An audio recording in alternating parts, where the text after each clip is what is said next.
Good morning दोस्तों, नमस्कार। Social media ही सच्चा मीडिया है और सोशल मीडिया ही अच्छा मीडिया है। दोस्तों, सोशल मीडिया में आप जाएंगे तो ढेर सारी वो खबरें, चाहे वो नागपुर के दंगे हो या ग्रोक द्वारा पूछे जा रहे नरेंद्र मोदी की डिग्री पे सवाल, आरएसएस की आज़ादी की वाली बात और ना जाने कैसी कैसी बातें, चाहे दलाल मीडिया के बारे में भी अगर आप जानकारी लेना चाहते हैं कि आज के समय में कौन सबसे ज़्यादा दलाल मीडिया है, कौन सा ऐसा चैनल है जो सरकार और भारतीय जनता पार्टी की दलाली कर रहा है, तो ग्रोक आपको उसका भी जवाब देगा दोस्तों।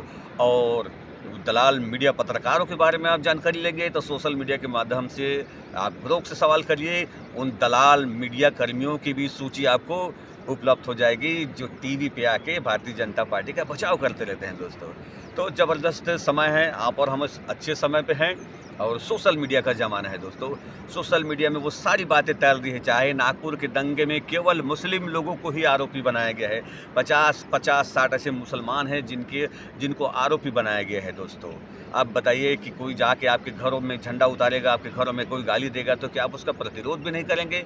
उन मुसलमानों की केवल इतनी गलती कि वो प्रतिरोध करते हैं और पुलिस के द्वारा उनके ऊपर में एफआईआर की जाती है और उनको जो है प्रताड़ित किया जाता है दोस्तों, उनको जेलों में डाला जाता है। लेकिन उन लोगों को आप क्यों उनके ऊपर कार्रवाई नहीं करते जो जाके डंडे लेके, तलवार लेके जाके उनके घरों पे हमला कर रहे हैं, उनकी मस्जिदों से झंडा उतार रहे हैं, उनके उनके मस्जिदों में जाके आप हनुमान चालीसा गा रहे हैं? ऐसे लोगों के ऊपर में सरकार क्यों कार्रवाई नहीं करती? इसका मतलब है कि सरकार पक्षपात करती है। आप अपने मन के सारे सवाल को आप ग्रोक से पूछ सकते हैं दोस्तों। बड़ा ज़बरदस्त एक प्लेटफॉर्म दिया है एलन मस्क साहब ने। और रही बात है एक बाबा के बारे में मैं आपसे बात करना चाहूँगा दोस्तों। और आपको तो पता है, जब तक कि मैं ऐसे 2-4 बाबाओं की बखिया नहीं उधेड़ लूँ ना, तो दिन भर का मेरा खाना नहीं पचता है दोस्तों।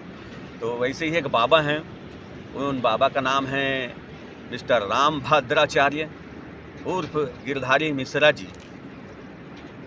ये आँख से तो अंधा ही है दोस्तों, ये मानसिक रूप से भी अंधा है और दिल का भी ये अंधा व्यक्ति है दोस्तों। क्षमा करेंगे, मैं उनको बोल रहा हूँ ये, वो इसलिए बोल रहा हूँ कि कभी-कभी देखता हूँ कि वो बीच में जो है काशीराम साहब को, मुलायम सिंह को गाली देते रहते हैं। कभी-कभी कहते हैं जो कुंभ में नहीं जाएगा वो अधर्मी है, वो धार्मिक नहीं है।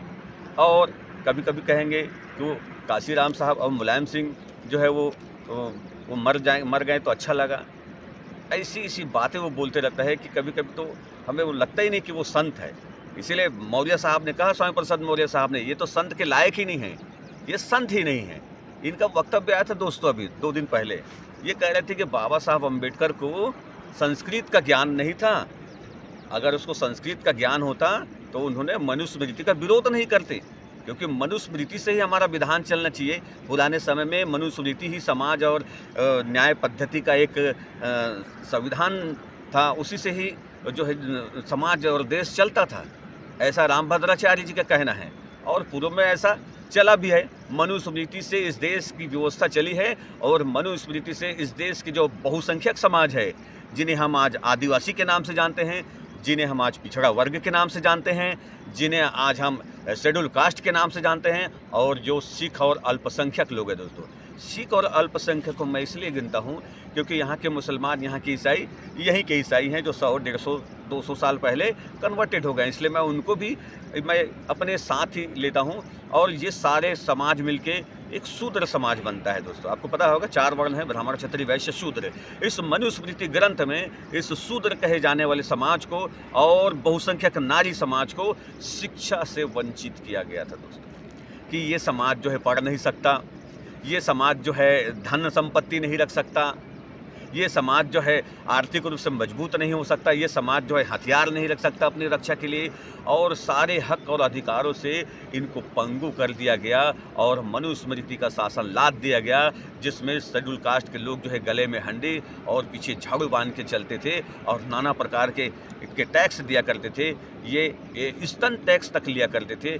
ऐसी व्यवस्था ये समाज के ऊपर में लादे थे कि बहुत संख्यक समाज का जीना मुश्किल हो गया था दोस्तों।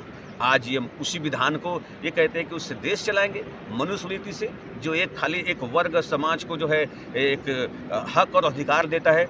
और बाबा साहब अम्बेडकर ने को जब इस चीज़ का पता चला दोस्तों, ये कह रहे थे कि इनको संस्कृत नहीं आती, जब बाबा साहब अम्बेडकर ने जब वो शिक्षा दीक्षा हुई उसकी और जब उन्होंने पता चला कि ये समाज की गंदगी कहाँ है, तब उनको पता चला कि ये समाज की गंदगी का जो स्रोत है यही मनुस्मृति जैसे ग्रंथ हैं, और पुराणों में भी कई ऐसे बातें लिखी हैं जो एक समाज को अंकित करती है। उपनिषदों में भी कई ऐसी बातें लिखी है जो एक समाज और विशेष वर्ग को अंधविश्वास में ढकेलने का काम करती है, उसको गुलाम बनाने का काम करती है। ये मनुस्मृति का विधान है। ये चाहते हैं कि सारे के सारे मनुष्य जो है गुलाम बन जाएं, अंधविश्वासी बन जाएं, पाखंड में आ जाएं, गोबर खाने लगे, मूत पीने लगे और जाके इन बाबाओं के चरणों में दंडवत होने लगे। दोस्तों, ऐसे ही एक बाबा हैं रामभद्राचार्य। रामभद्राचार्य जी, मैं आपको बता दूं, बाबा साहब अम्बेडकर ने उन्हीं ग्रंथों का अध्ययन किया और पोस्टमार्टम करके आपके सामने निकाल के रख दे कि ये सारे गंदे विचार जो हैं इन्हीं ग्रंथों की देन है। इसीलिए बाबा साहब अम्बेडकर ने आपके मनुस्मृति ग्रंथ को आग लगा दी थी, जला दिया था। 25 दिसंबर को आग के हवाले कर दिया था। और बाबा साहब अम्बेडकर ने कहा है कि ऐसे तमाम ग्रंथ जो बहुजन समाज के भावनाओं को ठेस पहुँचाते हैं, आदिवासी भावनाओं को ठेस पहुँचाते हैं और जो अल्पसंख्यक समाज को ठेस पहुंचाते हैं, ऐसे ग्रंथों को बारूद से उड़ा देना चाहिए। ये बाबा साहब अम्बेडकर के बोल है, मेरे बोल नहीं। तो आप भी कह रहे हैं कि बाबा साहब अम्बेडकर को संविधान का ज्ञान नहीं था। रामभद्राचार्य जी, आप संत कहलाने के लायक ही नहीं हैं। आज भी उस बाबा साहब अम्बेडकर से जो है मन में आप जलन रखते हैं कि कैसे एक छोटे जात का बच्चा जो है, छोटे समाज में पैदा होने वाला बच्चा इतनी बड़ी ऊंची बुलंदी को जा रहा है। आज समस्त संसार में उसका नाम है, पूरे विश्व में उसका नाम है बाबा साहब अम्बेडकर। वो विश्व रत्न हैं। रामभद्राचार्य जी विश्व के रत्न हैं। वो आप जैसे लोग उनके पैरों के धूल के बराबर नहीं हैं। ये बताने के लिए मैं ये वीडियो बना रहा हूँ। दोस्तों, अच्छा लगे तो जरूर समय निकाल के बाबाओं के बारे में थोड़ा सा कमेंट करिएगा। नेक्स्ट में फिर किसी बाबा के साथ ऐसे एक वीडियो बनाएंगे दोस्तों। तब तक कि ऐसे बाबाओं से सावधान रहिए और ऐसे जो नफरत फैलाने वाले लोग हैं उनसे सावधान रहिए दोस्तों। ओके दोस्तों, फिर मिलते हैं किसी नए विषय के साथ में। Thank you.